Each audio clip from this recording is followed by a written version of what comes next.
شروع اللہ کے نام کے ساتھ جو بڑا مہربان نہایت رحم فرمانے والا ہے۔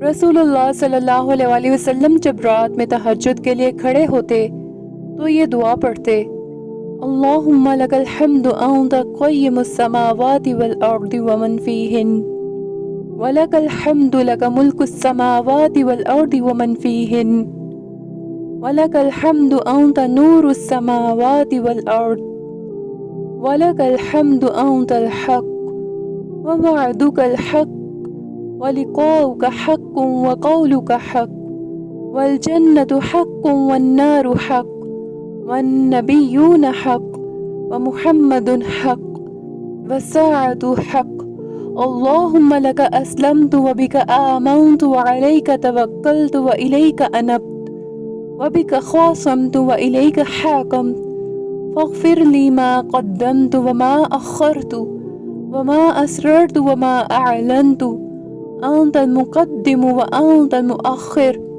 لا إله إلا أنت أو لا إله غيرك۔ ترجمہ: اے میرے اللہ، ہر طرح کی تعریف تیرے ہی لیے زیبا ہے۔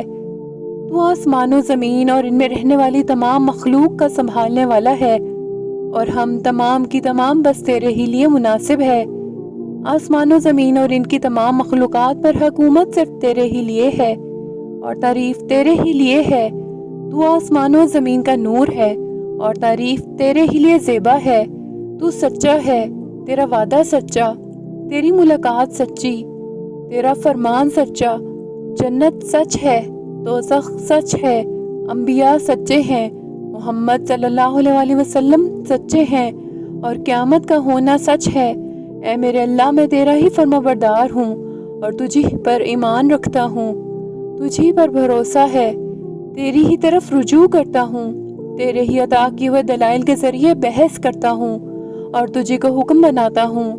بس جو خطائیں مجھ سے پہلے ہوئیں اور جو بعد میں ہوں گی، ان سب کی مغفرت فرما، خواہ وہ ظاہر ہوئی ہوں یا پوشیدہ۔